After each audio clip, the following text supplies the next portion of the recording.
Rick Jensen on 1150 AM, 1017 FM, WDEL. New Hampshire seems to be a really good example of libertarianism here in this country. You got the big government authoritarian, the Democrats. You have the Republicans that seem to just be, I don't know, meandering in a big building with no particular no particular goals. and then you have libertarians saying, listen, less government, more freedom. Producer Randy is enamored by this guy. Was it Jeremy Kauffman in New Hampshire, right? I've seen his videos. They're hilarious. He's sarcastic, sardonic, everything you want in entertainment when it comes to politics. And what was it you and your wife were saying last night? You're watching videos of this? Yeah, I was watching one, and he said something, and I go, man, it reminds me so much of Norm Macdonald. And I'm not even saying like his voice sounds like Norm's voice. Or the cadence. But yeah, like the cadence and the attitude that Norm Macdonald would have, you know. And then my wife walks in. She hadn't heard that. She walks in, I'm playing something else. She goes, damn, that guy sounds like Norm Macdonald. Nice. Well, he's running as Libertarian for the U.S. Senate against Maggie Hassan, and Maggie is a multi-millionaire lawyer. I don't know how this guy is going to do it. We have to ask him what he does for a living and how much money he has, because that always comes to play. Like, for example, Democrats say, oh, we have to get money out of politics, and yet they always raise more money than the Republicans from president elections on the way down. Jeremy, thanks for being on the show. How are you? Hey, it's great to be there. I'm absolutely flattered. That's tough. Norm Macdonald? I mean, he's awesome. Randy? There's a tape of someone filming themselves. They were wearing a Norm Macdonald sweatshirt at an airport. And Norm Macdonald comes up and says, Ron Paul, I love Ron Paul. That's great. And, you know, so I open the show with it. Whenever I fill in for Rick, I usually open the show with that because it's like two worlds colliding. You know, the greatest politician of all time, Ron Paul, and then, you know, Norm Macdonald, who was the funniest thing on Saturday Night Live ever. So it's just, it's wonderful that you sound like him. I mean it in the most sincere form of a compliment. And speaking of a lack of sincerity, Jeremy, I've seen your videos. And I just want to leave that awkward pause there. And you are one sarcastic dude. For example, describe for us, if you will, the presentation you make in any of the other videos, but describe for us the presentation you make and what you're really trying to say, just to give my listeners an idea of what you're talking about here. Absolutely. Actually, let me talk about it at a high level, because I have these ads. They are humorous.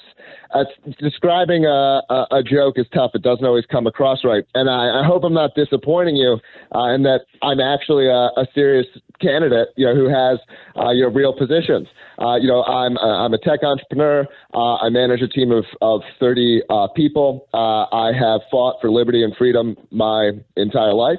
You know, and we're trying to do it, but we don't have the money that our opponents have, right? Yeah. We've raised, you know, like $25,000. She's got $5 million, right? Yeah. So, right? So, but, you know, when you're David and you're up against Goliath, what you can't do, and I know this from my business life, you can't try to play by the same rules that they're playing by, because then you just lose, right? So you got to do something different. You got to come at them from a different angle. And that's part of what I'm trying to do with a lot of what I'm doing. I have a different attitude on Twitter than I have in my videos than I have when I do interviews. And that's because we're trying to find ways of getting traction that are non-traditional. Yeah, you have to cut through it. You really do. I mean, she's got the money. She has the contacts, the connections. My gosh, if she wants to go on to MSNBC, all the socialists there will say, oh, come on board, Maggie. We love you and be on here. We want to remind people to vote for you because you're one of us. You guys don't have that sort of thing. As a matter of fact, that's, I think, one of the interesting things about the Libertarian Party. You don't have a team. It's not like, you know, you have Newsmax or MSNBC. You got CNN or One America News. And libertarians are going like, hi, can we be on the stage at least? And you have to fight and claw for that sort of thing. We do got to fight, but we have something now with social media and the internet and peer-to-peer that makes it more possible than ever before. It's still an uphill battle, but it's more possible than ever before. All right, so I have this ad about how the Earth is going to explode. It's called climate change, and the only way to solve it is basically you have to give me money. And then that'll fix it, right? So, yeah. So I've got, and so all right, so we had that ad shared by Mike Cernovich just yesterday. He has 1 million followers on Twitter. Mm-hmm. We've had really big people, other really big channels sharing the media that we've been putting out, right? And so we can go direct. We don't have to rely on amplification from sources that are, quite frankly, dying. We can go direct. Yeah, and that's the beauty of social media, as well as local talk. Now, what about the radio stations up there in New Hampshire? Are they open to having multiple voices? And they invite everybody, the Democrats, Republicans, and Libertarians? A lot of them will. Like the media here, the local media here is pretty friendly towards, like, they take it seriously. I'll tell you, I moved from Philadelphia, so not too far from Delaware before I moved up to New Hampshire. I moved up here 7 years ago. And it is like a little bit like stepping back, I don't know, maybe 20 years in terms of like people are like way more still like they're like civically minded and engaged, and it's in a higher degree than any other place I've lived in the U.S. Did you go to New Hampshire because of maybe the Free State Project, or because of that there's more liberty-minded people there, or did you just move there for some completely different reason? That's exactly why I moved. I moved up here with my wife. We have 3 kids now, 3 young boys. We're raising a family. I've been a libertarian, liberty-minded guy for a long time, and I was kind of tired of losing. And kind of libertarians concentrating in one place seemed like a strategy that could actually work.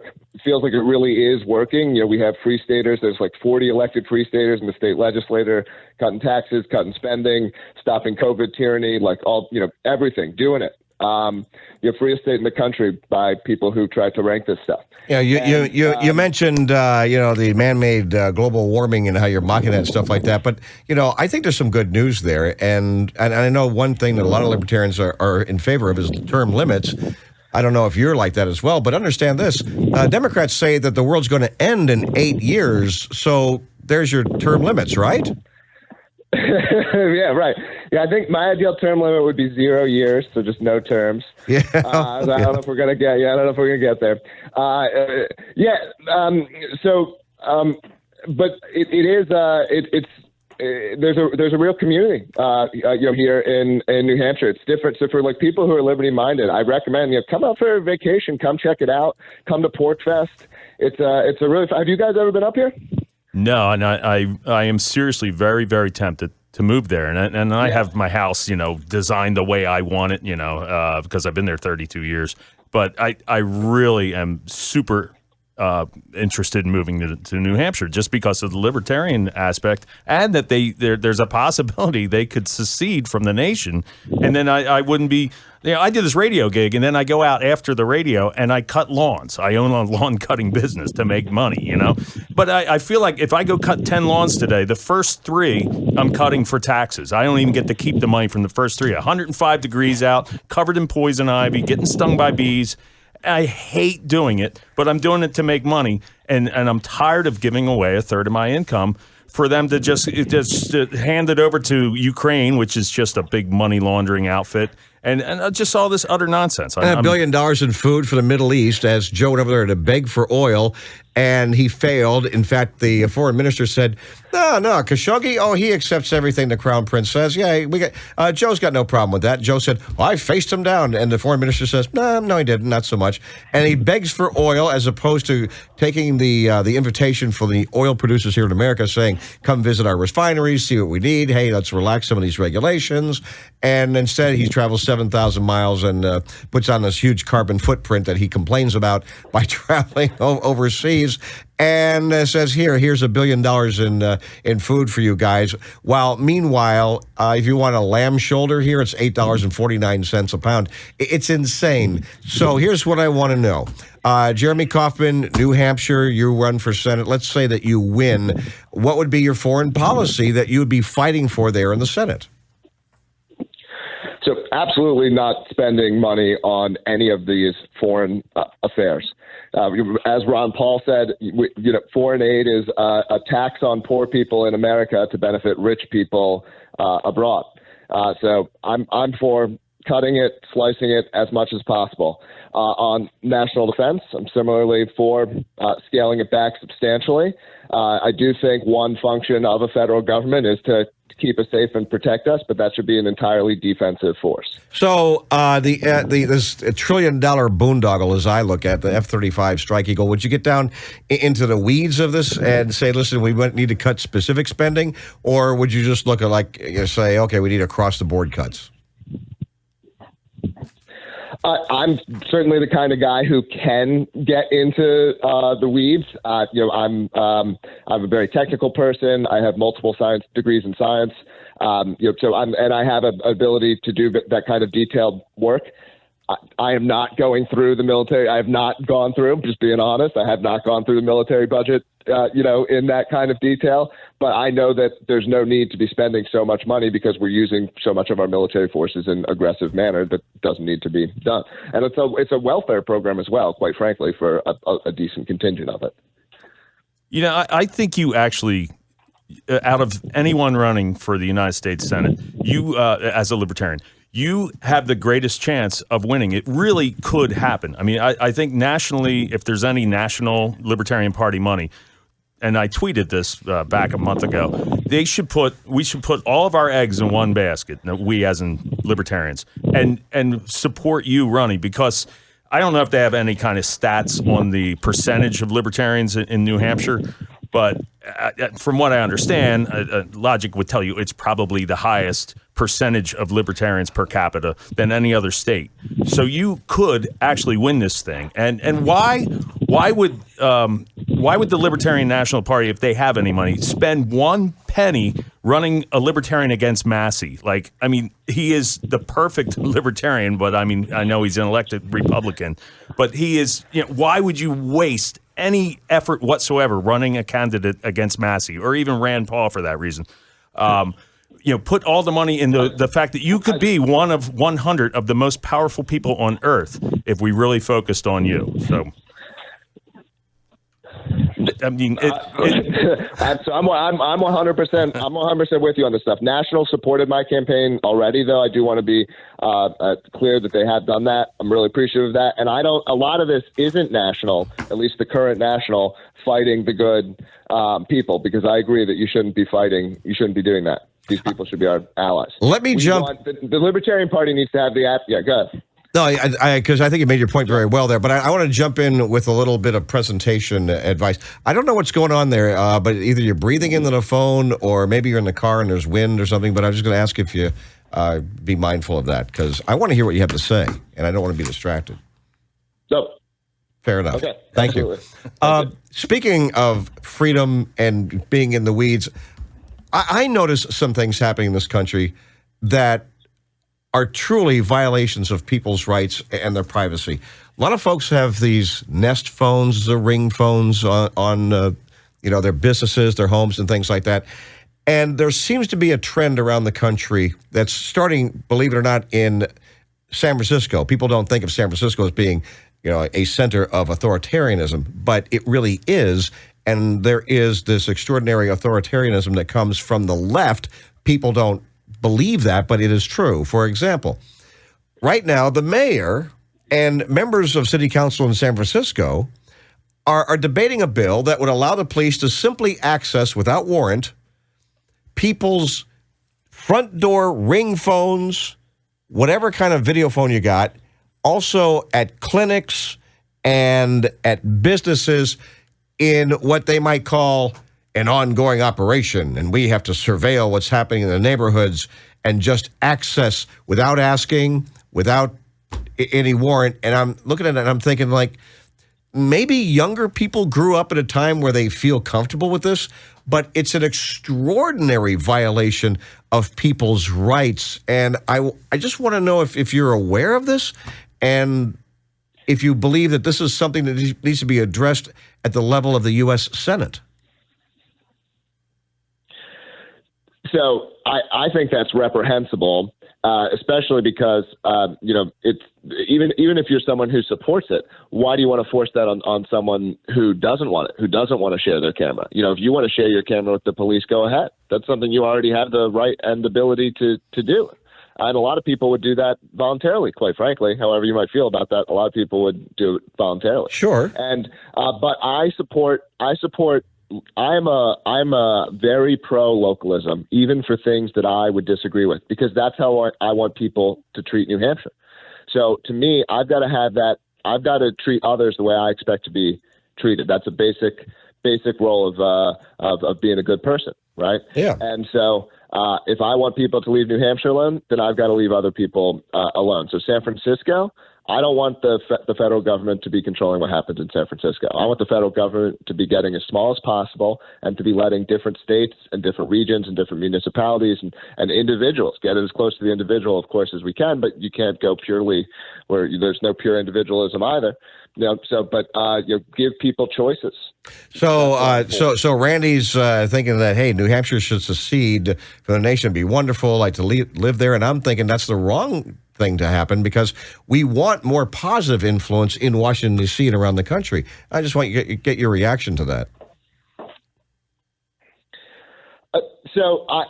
I'm certainly pro New Hampshire being independent. I'm also very supportive of something that we could call sort of soft secession, which is an idea I picked up from Jeff Deist from the Mises Institute, and just basically nullifying getting the federal government out of involvement in our state, but potentially still, participating in some smaller, ways.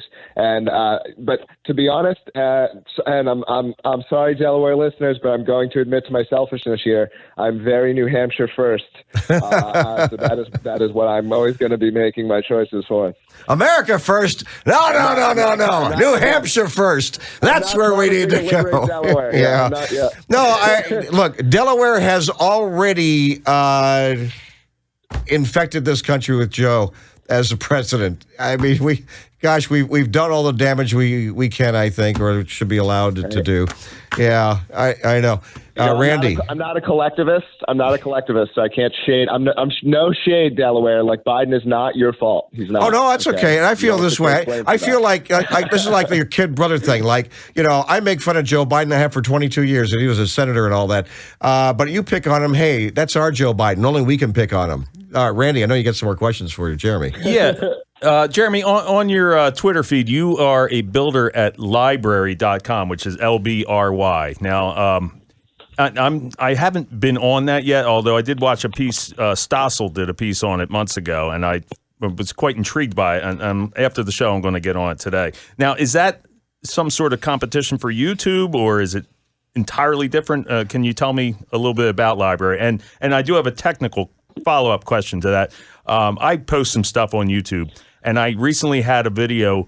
It's just a still shot photograph, and then it's audio from this radio station where I filled in one day. And we talked about, for like 40 minutes, I spoke with Dave Casey, a local elected libertarian here, the libertarian chair of this county that we're in, Newcastle County. And for out of the 40 minutes, maybe 1 minute, we spoke about 2,000 mules and election fraud. So they removed my video for that reason, for discussing election fraud. And did they listen to my 40-minute stupid video, or do they have some kind of technology that, I don't know, that somehow computers are listening to it and hearing the word election fraud and then removing it? How does that work, if you know? It's the second. I'll answer backwards. It's the second one. They're listed. That's the answer. Okay, they do. That's how they have the transcript. So yes, it's automated. Okay. But to tell you what, but Library basically does to sharing video what Bitcoin does to money. It localizes it. It lets people take control over it rather than ceding all this stuff to the centralized entity. But that's there's a very easy way to use it through a website called Odyssey, ODYSE.com. It's also an app in all of the app stores. It's used by millions of people every day. There's more than, I think, 20 million videos on there now, and really big creators. So anyone who wants a sort of like freer experience for watching content and sharing it, they should definitely check out Odyssey. Awesome. Thank you for explaining that, because I'm sitting there like flattering myself. Oh, they listened to me on a radio show, and then I started. It's an algorithm. Thinking the other way. It's always an algorithm. I can go into the tech, right? It gets nerdy. I can go into the tech. I'm a computer scientist. If you guys want to, if we want to switch this to the tech show, we can do it. But we got 1 minute left. I don't think we have time for all the detailed tech stuff because we got 1 minute. So, and I know that Randy's just dying to ask you a question. So I want to make sure you get that last, 5 or 7 minutes for Randy. Well, I want you to plug any way for people to get a hold of you. Plus, my wife finds you very attractive. I can tell because I put on your video and she says hello, like she's Lenny and Squiggy, which is her little signal for she finds you attractive. So you're a handsome gentleman. I really enjoy your stuff. Your ads are funnier than anything Saturday Night Live has done in decades. I truly mean that, and everyone should check you out at Jeremy Kauffman, and any other social media you'd like to plug. I'd love for you to get it out there, please. Yeah, so my campaign website is jeremy4nh.com. You can find the videos on there, as well as make a donation, which is really, really helpful. If you like the work that I'm doing, the money goes a long way. We're being very effective with it. You can follow me on Twitter at Jeremy Kauffman, and we also we're on Facebook. Just search for Jeremy Kauffman on Facebook or Instagram, or we got banned from TikTok, so we're not on that one. But we're basically everywhere. And so search Jeremy4nh, and you'll find the channel. There's a YouTube channel, of course. So and check it out. And that's a good thing. If the Communist Chinese Party has decided we don't want you on our TikTok, I think that's good. Oh, we were doing so well. We had 3 million views on TikTok, and they banned us. It was very annoying. I kept talking about COVID. I know. Well, here's the thing, though. Those who own Wuhan don't want you doing that. Plus, the Chinese Communist Party has leverage over Republicans and Democrats in this country. I truly believe that. And they don't want someone like you in there who's going to say, nah, no more Chinese leverage. All right, Jeremy Kauffman, appreciate your time. Thanks so much, man, and good luck. I hope you win. Cheers. Thanks. All right. Thank you. Cheers. He's a beer guy. You're a beer guy? He's gone. Oh, that'll be a different topic. That'll be different. Our segment there. He's a beer guy.